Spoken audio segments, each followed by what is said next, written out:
This might be the most embarrassing loss in Game 7 history, playoff history, sports history. We've never seen a number 1 seed collapse like this. And as much as it has to do with the poor performance of Chris Paul, Devin Booker, and DeAndre Ayton, they didn't just start playing bad out of nowhere. Let's not act like Chris Paul didn't just have an incredible first 2 games in the series against the Mavs and a dominant first round against the Pelicans, not to mention how well DeAndre Ayton played as well. This sudden drop in effectiveness should be credited to Jason Kidd and the Mavs coaching staff for the defensive game plan, as well as the Mavs players for taking pride in defense and making the necessary adjustments from games 1 to 2 to games 3 through 7. The Mavs defense has been solid all year, at times looking like the best defense in the league, finishing 7th in defensive rating. The roster probably has the most 3D guys I've ever seen on one team, and the entire team bought in on the defensive end, not only in this Game 7, but from Game 3 on. Now, come on. Chill 5. Stay home. Stay home, Doe, stay home. Stay home, Doe. Chill 5, baseline. Trap.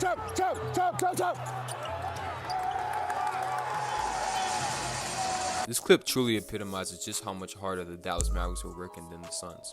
Just look at the way Jason Kidd is motivating his guys. He's got Bertans out there playing lockdown defense. I never thought I would see the day. Even Luka's out there competing. And honestly, I love seeing this from Jason Kidd. He's clearly a great motivator and a great coach. The Suns started Game 1 with the Spain pick and roll, and the Mavs didn't do a good enough job communicating and left Chris Paul wide open for a mid-range. On this play, they were just hunting Luka. On the next play, they want a dribble handoff, and Luka doesn't do a good enough job of bumping DeAndre Ayton on the roll, and it results in a and one layup. And this is important for the next play. So you can see here, Luka does a great job actually of bumping Ayton.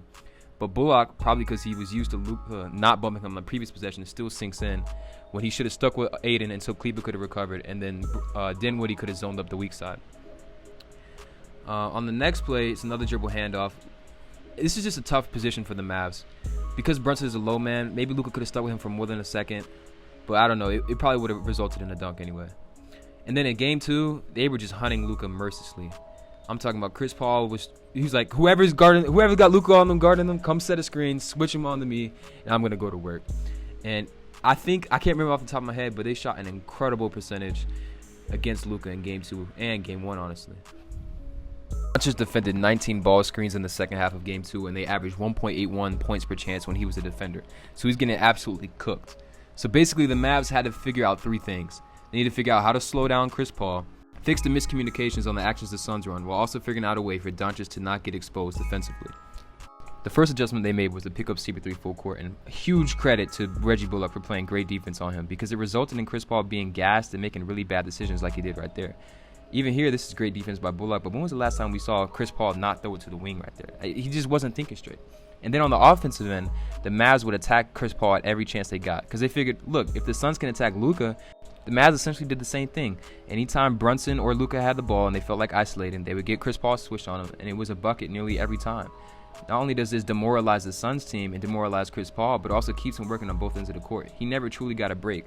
This is another area where Monty was outcoached. The Suns made no adjustments defensively and continue to concede these switches way too easily. If you see Luka's hunting Chris Paul, you have to send help.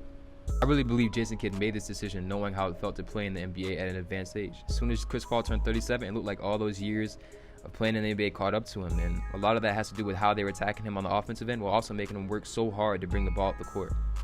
He just looked like he didn't have anything left in the tank after the end of this series. The Mavs started to load up on Devin Booker drives because one of the added benefits of tiring out CP3 was that the Suns' offense was just not as good without him running the show. This meant that they could load up on Devin Booker, show him two, double him at times. Dorian Finney-Smith plays great individual defense, Spencer bumps down to help, and then Kleber finishes the play with a great block. Here, Chris Paul doesn't even want to deal with the full court pressure, so he just gives it up to Bridges and doesn't even make an effort to get up the floor. And it results in a pretty nice shot for Bridges, but that's the guy you want taking the shots. He's not going to beat you. Jason Kidd also made a great adjustment by replacing Josh Green with minutes played by... You know, what Frank, Nicolina, is that how you pronounce it? How he played tonight has obviously showed a lot of promise. And Frank played great defense, getting 4 steals in Game 6, and also holding Devin Booker to 1 of 7 shooting when he was guarded by him, and holding the Suns guards to 4 of 16. Playing Kleber more minutes at center, picking up CP full court, and playing Frank improved the defense drastically, holding Phoenix under 101 points in 4 out of the last 5 games. A great way to help Luka defensively is to lessen the load off of him offensively. In Game 3, Brunson was aggressive early and led the Mavs in scoring after struggling in the first 2 games. For that point on, other Mavs stepped up, from Dorian Finney-Smith to Dinwiddie in Game 7.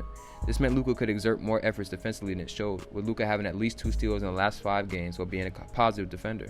All the pieces came together in Game 7 for the Mavs, putting on a generational defensive performance that left the basketball world stunned. With Chris Paul neutralized, the Mavs no longer had to worry about CP hunting Luka on offense. This meant that they could focus all their defensive attention on Devin Booker, doubling him on every screen and forcing the other Suns to try and beat them.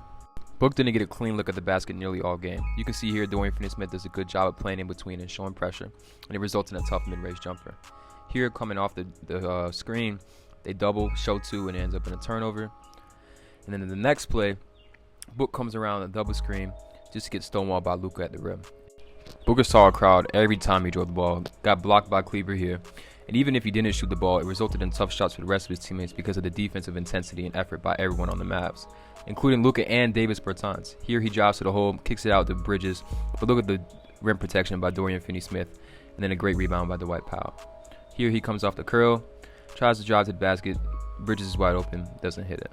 By tiring out CP3, picking him up full court and attacking him on defense, making defensive adjustments such as playing Maxi Kleber at center more, giving Frank Ntilikina minutes, and doubling Devin Booker off ball screens, as well as making sure Luka didn't get cooked on defense by lightening his offensive role.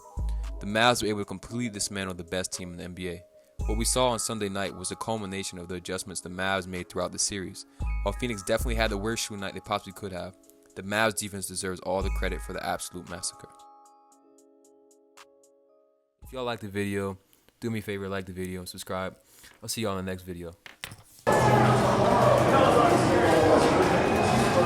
acting tough, but they are.